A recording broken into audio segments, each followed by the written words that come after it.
ने एक बड़ी स्टोरी सुनी, कौन सी थी वो जी?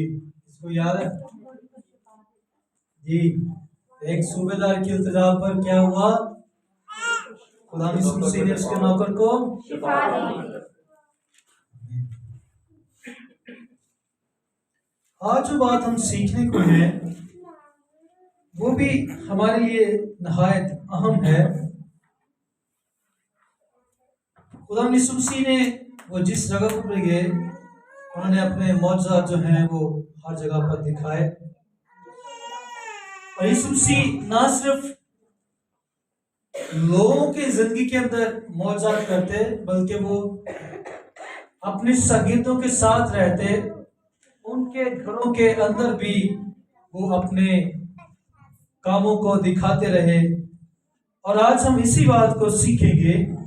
8वें बाब की 14वीं आयत के अंदर हम इस बात को सीखेंगे। कलाम के अंदर लिखा है, और यीशु ने पतरस के घर में आकर उसकी सास को तप में पड़ी देखा। उसने उसका हाथ छुआ और तब उस पर से उतर गई और वो उठ खड़ी हुई और उसकी खिदमत करने लगी। आमीन। सब बैठ जाइए। है वो अपने शागिर्द पतरस के साथ है और पतरस जो है वो अपनी सास को अपने घर के अंदर रखे हुए है। और ये पतरस की सास की शिफा की बीमारी की जो बीमारी से उसने शिफा पाई, उसकी हमें यहां पर स्टोरी जो है वो नजर आती है। और ये कोई गैर मामूली बात नहीं है और ये वाकया सिर्फ एक मिसाल के तौर पर दर्ज किया गया है कि यीशु मसीह अपने शागिर्दों के खानदानों पर भी मेहरबान था। हालेलुया। ना सिर्फ वो गिरदनों के लोगों के ऊपर मेहरबान था बल्कि वो अपने शागिर्दों के खानदानों पर भी क्या था, मेहरबान था। वो उनकी खास फिक्र और निगहदाश्त करता था, वो हमेशा उनका ख्याल रखता था। यहां ये बातें हमें नजर आती हैं कि खुदावंद यीशु मसीह ने अपने शागिर्द पतरस की सास को तब से शिफा बख्शी।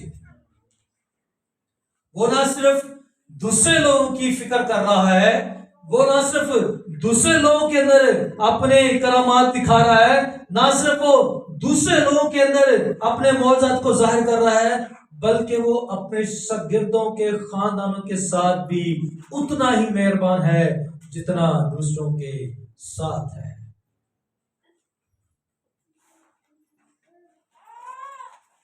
इससे ये बात जाहिर होती है कि पतरस जो है वो एक शादीशुदा शख्स था, तो उसे मसीह का शागिर्द और रसूल होने के लिए बुलाया गया।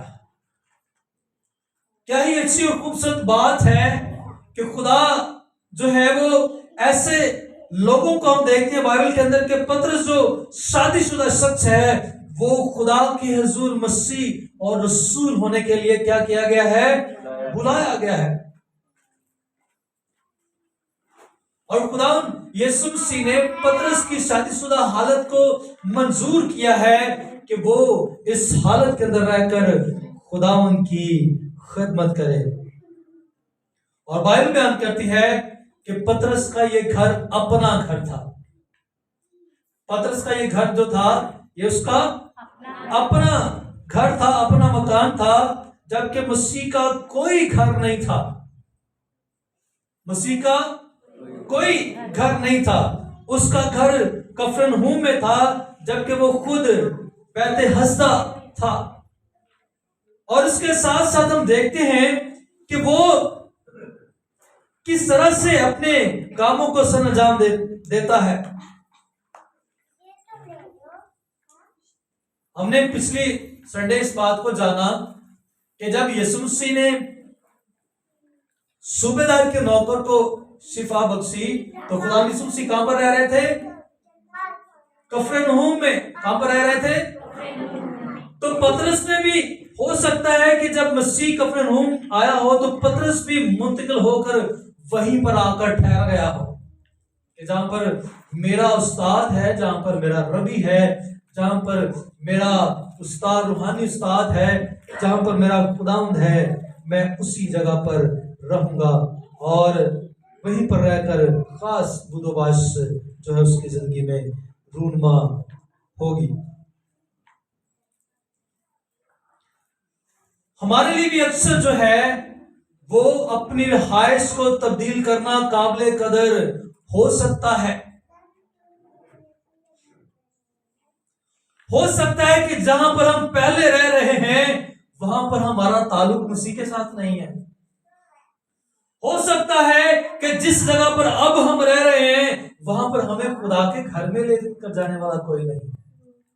लेकिन अगर हम अपनी रिहाइश को वहां से बदल लेते हैं तो हो सकता है वो तब्दीली हमें खुदा के करीब ले आए। हालेलुया। बहुत सारी ऐसी जगह है जहां पर कोई पूछने वाला नहीं है। बहुत सारे ऐसे एरियाज हैं जहां पर बहुत सारे मसीह जो है वो खुदा के घर के अंदर नहीं जाते, या उनके लिए ऐसा कोई जगह मुमकिन नहीं है, कायम नहीं की गई जहां पर वो इबादत कर सके। लेकिन हमारी रहजगाह की तब्दीली जो है वो मसीह के करीब हमें लेकर आ सकती है।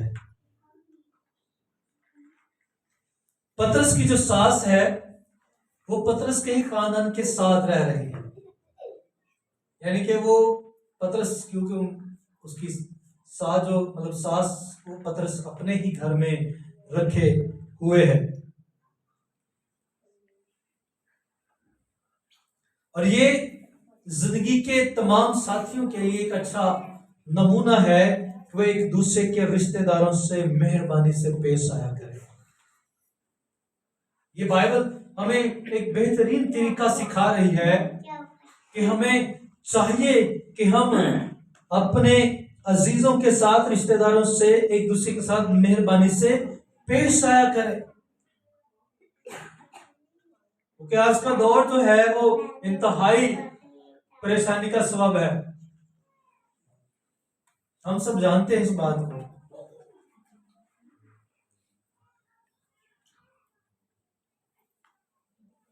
अक्सर घरों के अंदर बेशुमार बातें जो हैं वो सास और बहू को लेकर होती रहती हैं, लेकिन यहाँ पर पतरस एक अहम किरदार अदा कर रहा है। हो सकता है कि पतरस के खानदान में जो है वो शायद बातें होती हो, लेकिन ये भी हो सकता है कि पतरस के खानदान ने उसकी सास को बड़ी मोहब्बत के साथ एक्सेप्ट किया हो। तो कलाम हमें ये सिखाता है कि पतरस की सास जो है उसके खानदान के साथ उसी के घर में रहती है और वो एक दूसरे के रिश्तेदारों से मेहरबानी से पेश आते हैं। आज हमें भी ये बात, ये आयत सिखाती है कि हमें भी अपने अजीजों के साथ, अपने रिश्तेदारों के साथ मेहरबानी से पेश आना है। ये औरत जो है ये उम्र रसीदा थी, बुजुर्ग थी, जो उसके घर के अंदर रहती थी, और इस घर के अंदर इस बुजुर्गा की इस तरह से इज्जत और निगहदाश्त की जाती थी जैसे बुजुर्गों की होनी चाहिए। उसे हर मुमकिन आराम और हर किस्म की शफकत जो थी वो मुहैया की जा रही थी। उसे यहां पर रहते हुए किसी भी किस्म की कोई परेशानी नहीं थी। अब जब खुदावंद यीशु मसीह पतरस के साथ उसके घर के अंदर आता है तो ये बूढ़ी औरत जो है वो तप में पड़ी थी। ये उस वक्त तप की हालत में नजर आ रही है, और जब ये बुखार उसे खुदावंद यीशु मसीह ने उसकी जिंदगी पर देखा, उसके अंदर देखा, तो खुदावंद यीशु मसीह जो है वो उसकी जिंदगी पर मेहरबान हुए। कलाम के अंदर लिखा है कि उसने उसका हाथ छुआ और तब उस पर से उतर गई। खुदावंद यीशु मसीह जो है वो इस जगह पर नजर आते हैं कि वो किस तरह से पतरस के खानदान का ख्याल रख रहे हैं। यहाँ पर पतरस ने नहीं उनको कहा कि मेरी सासू में बुखार है तो की करो, दुआ करो। खुदा यीशु मसीह ने खुद महसूस किया और देखा कि ये औरत बीमार है, तब की हालत में है, तो खुदावन यीशु मसीह ने उसका हाथ छुआ और तब जो है उससे उतर गई, बुखार जो है उससे उतर गया। मसीह ने उसका हाथ ही सिर्फ छुआ और उसका बुखार जो है, उसकी तब जो है वो जाती रही। उसने, हम इंसान होते हुए, डॉक्टर सलीम साहब यहाँ पर बैठे हुए हैं, ये मेडिकल शोबे से ज्यादा ताल्लुक रखते हैं और उनको पता है, तबीब जो है वो नब्ज को देखते हैं। जी डॉक्टर साहब ऐसे ही डॉक्टर जो है वो नब्ज को देखते हैं और फिर देखकर चेक करते हैं कि इसे किस कदर बुखार और परेशानी है। तो खुदा यीशु मसीह ने यहां पर नब्ज पर हाथ नहीं रखा, बल्कि डायरेक्ट खुदा यीशु मसीह ने उसको छुआ और उसे शिफा हो गई। हालेलुया। क्योंकि वो हमसे कहीं ज्यादा बड़ी शख्सियत है, वो खुदा है। हम इंसान होते हुए खुदा ने हिकमत डॉक्टर्स को दी है, ये खुदा की तरफ से सारी बातें के खुदा ने यहाँ पर, मैं इस बात को समझता हूं कि खुदा ने डॉक्टर्स को यहाँ पर अपना नुमाइंदा बनाकर भेजा हुआ, क्योंकि कलाम हमें मेडिसिन से, कलाम में बिल्कुल नहीं कहता कि मेडिसिन ना तुसी लोगों, खुदा का कलाम जो है हमें ये बात सिखाता है कि हमें दुआ और दवाई दोनों को इस्तेमाल करना चाहिए। हालेलुया।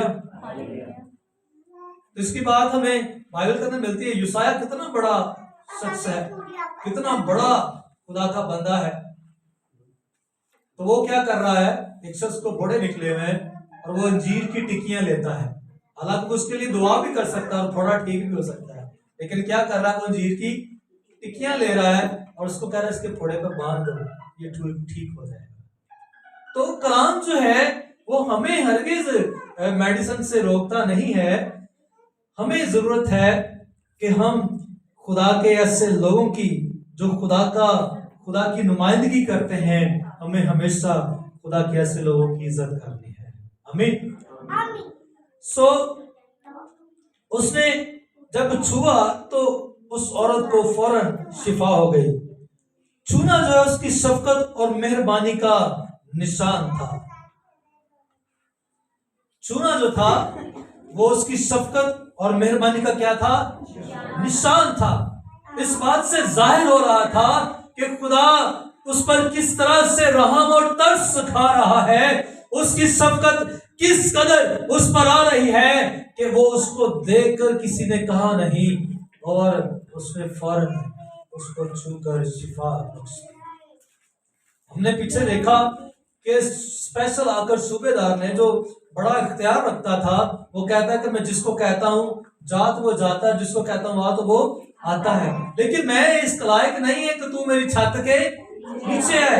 तू यहां से कह देगा तो मेरा नौकर क्या करेगा, शिफा पा जाएगा।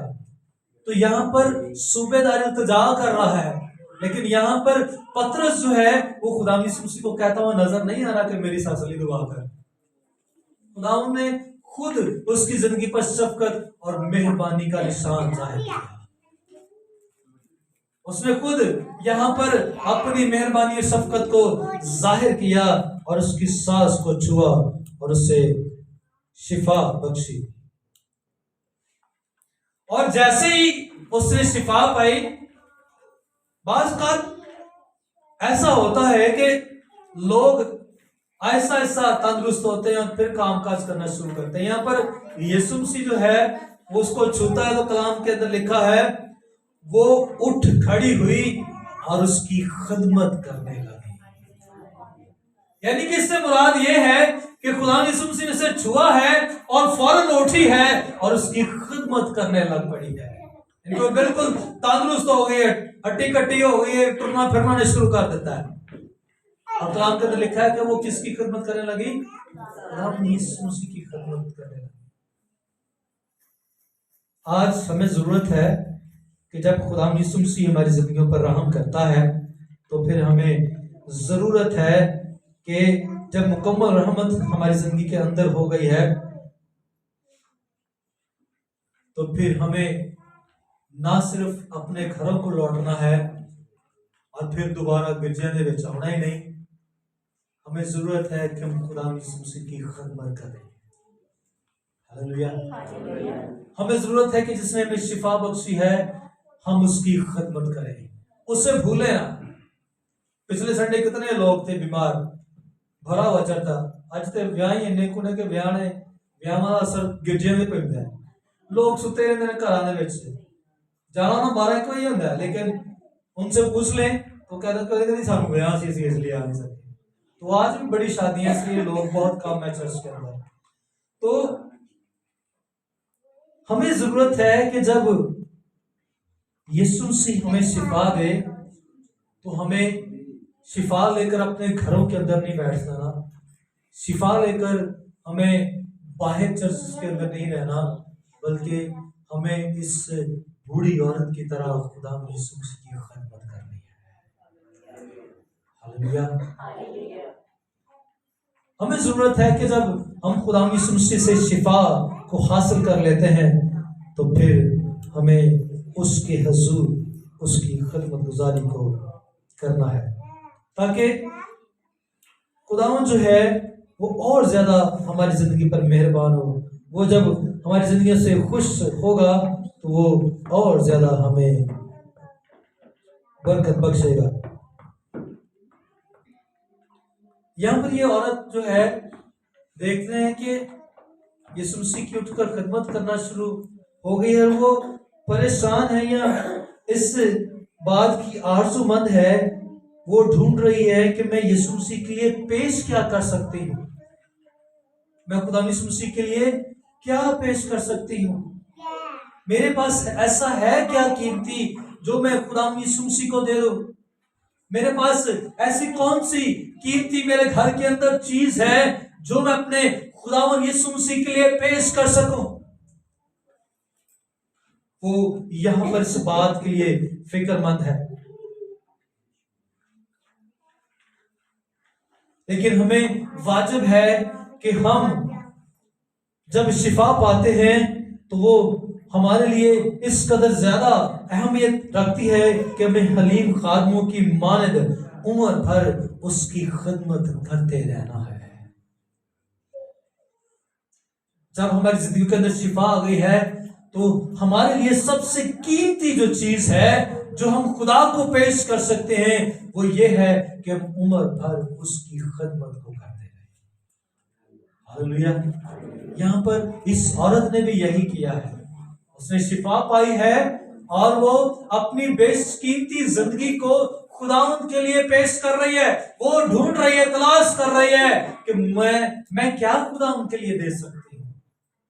तो हमारे लिए जरूरी है कि हम अपनी जिंदगियों को उम्र भर उसके लिए पेश कर सकते हैं, ताकि हम खुदा के हुजूर रहकर गहरे तौर पर बरकत पाते चले जाएं।